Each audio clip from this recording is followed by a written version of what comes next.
What's good, YouTube? This video is going to be about better communication. And again, I'm very sick, so that's why my voice sounds like this.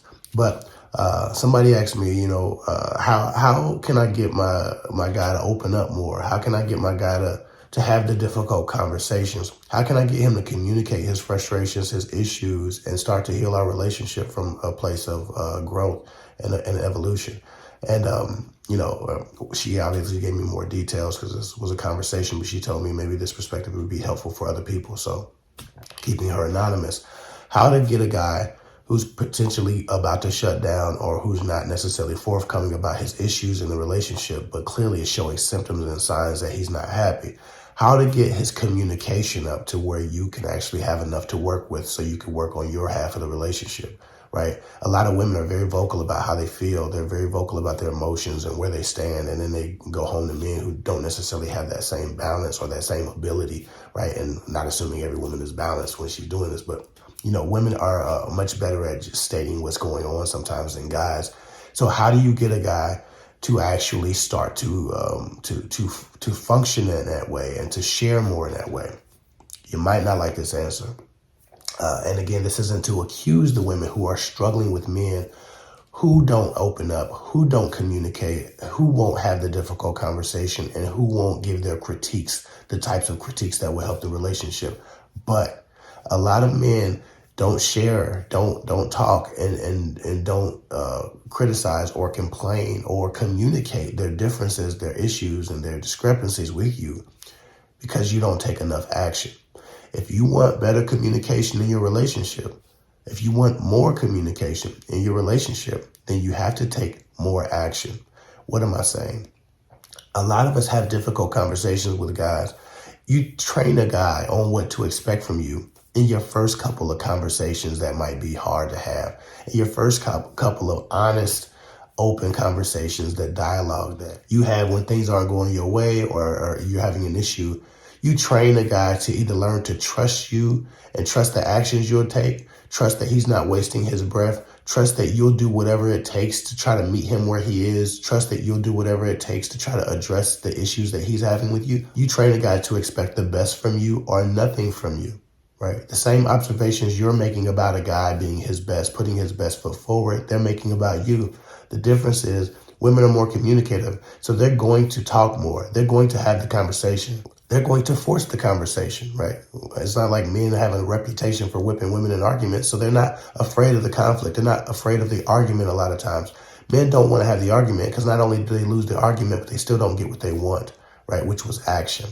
A man is looking at your action. So when you have these difficult conversations and you feel like a man's not participating or he's shut down, have you given action? Have you taken action on the things that he did express a while ago? Right? Have you failed to take action on the complaints he made about you? And these conversations that you're having when you're trying to check each other, have you failed to take action on the improvements he's asked from you? Have you failed to consistently be better in a particular thing that he's asked you about or he's requested of you? If you fail to take action, then you'll see dwindling communication. The communication levels drop as a man loses hope and a man loses faith in your ability or your willingness to be better, do better, grow, or evolve.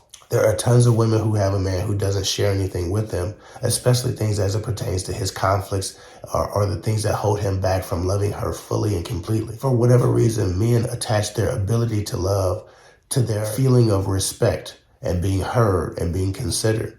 And sometimes when you don't take any action after a guy's asked you to do something different or asked you to handle a particular issue in your relationship a different way, when you're having these exchanges where you're criticizing each other and you're thinking that they're going to lead to growth, but you don't then take enough action on addressing the things that he wants. And again, this isn't all women, and you don't have to get in the conversation and argue with me about what you did and this ain't that. Context is everything. Let's focus on the context of if you have failed to take action.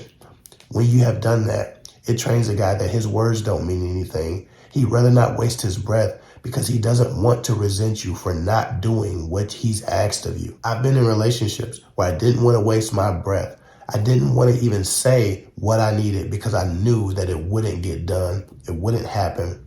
I wouldn't be heard, it wouldn't be valued, and therefore I would grow resentful, I would grow upset, I would grow more angry, and I didn't want to live in that moment or in that relationship with weight on my heart and with frustration and disdain for my woman. So I didn't make any requests. I just left it alone. I would much rather just be at peace, knowing I didn't say anything, than be irritated, knowing I said everything I knew to say and nothing got done.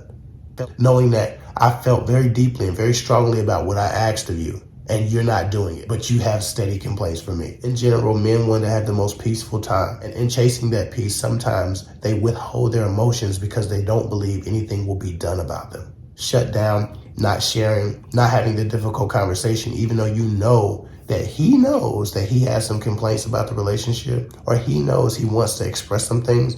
It's because he's lost faith in your ability to take action. It's because he's hopeless in your ability to grow or change. That doesn't necessarily make it all your fault, obviously. That's just to say that you need to address maybe any way you've disappointed him by not taking action in the conversations that you've had previously where he's requested something of you. As much as you might not agree with his reasons or his need to feel that, as much as you might not like what he says or what he wants, what he desires, or what he feels, it cannot become about him hurting your feelings. A lot of times a man will actually express himself, and if action isn't the issue, it's the hijacking of the issue that is the problem.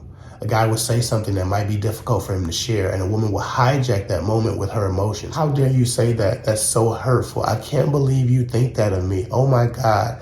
Maybe we shouldn't be together. All of these emotional blackmail tactics, all of this stuff that hijacks his moment to be open and genuine and vulnerable about where he actually feels, regardless of how it makes you feel. A lot of women steal that moment away. So you finally get this man to open up, and as soon as he opens up, you steal it and you make it all about your reaction to what he said, not addressing his actual issue. So between women not taking any action on it and having a great conversation that leads to nothing, and the women who hijack a man's moment because they're offended at what gets shared, it teaches men to not communicate. There's no incentive to communicate if you're not going to do anything about it, and you're also going to be offended, and then it's going to be something I have to apologize for. How dare I think this? How dare I say this? How dare I have this complaint? How dare I want you to be different in this way? That's so hurtful. To interpret everything a man tells you in the eyes of a woman from the perspective of a woman, without regard to how he feels having to say it, needing to have this conversation, is unfair. You want understanding. You need to seek to understand. Both of you are supposed to be trying to understand each other, regardless of how you feel about the complaint being made. Address the complaint, not just react to him having the complaint. Not just go on defense mode about what you should be complaining about. How dare you complain about that? What about when you da-da-da-da-da? That teaches a man not to communicate. So if you want better communication in your relationships, you have to take more action, and you have to also take more accountability and address the thing being communicated. Too often that's not being done. And this is how people end up in relationships where the guy's not having the difficult conversation, communication stagnant. He barely talks to you, and he starts seeking refuge in other people, in other accessory relationships. He starts hanging out with his friends more, staying at work later, doing everything but coming home and trying to talk to you or spend time around you, because the resentment grows where we feel the most neglected.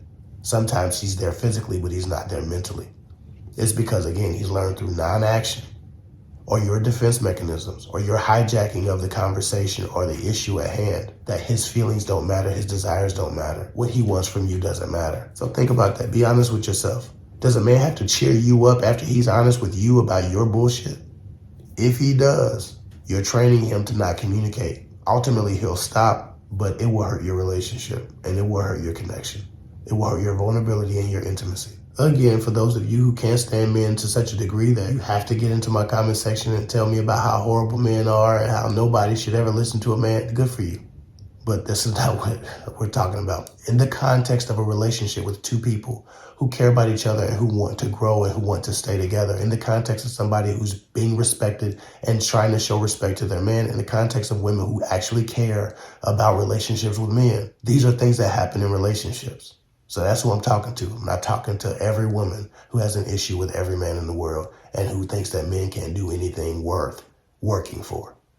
Listen, for those of you who've been waiting on the KFIC Financial Education channel, I'm in the process of getting licensed as a financial advisor. I know I said I wanted to start the channel kind of as a student, but then I decided, well, I'm the one passionate about finance. I'm the one passionate about these products. I'm the one that studies this crap for no reason at all and talk about it all the time with my brother and with my friends and my cousins at the gym. I might as well start helping people in this way because no one was there to help me. Anyway, for those of you who have been waiting on that financial education channel, I have an update. I'm currently, again, in the process of getting licensed as a financial advisor. I'm working on license 2 of 4. It won't be long, but when I start and actually sign my contract to become a financial advisor, I won't actually be able to make content on YouTube. I won't be able to promote it on YouTube, talk finance, even say the word money or financial product across any channel or social media I have. Because of that, if you want to work with me, or if you're a person who wants to look into investing, retirement planning, estate planning, tax strategy, or anything in the realm of fortifying your financial future, right, through education and potentially making a move or taking some action, text me directly the word money at 614-254-6633. Okay? 614-254-6633. If you text me the word money, you'll be on my list, and I'll start giving out free sessions to people who are looking for a financial advisor, are looking to be educated on their specific circumstances, educating people on their options and how they can fortify their financial futures and the futures of their family. So again, text me the word money if you're interested, if you want to get on my list. If you wait till I'm licensed, it will be too late because I will not be able to mention my services or my company on YouTube at all. So as soon as I become an actual financial advisor, you won't hear from me in that capacity. So get on my list now and text me the word money. With that said, follow me at KVIC24 on Instagram. I'll get with y'all later.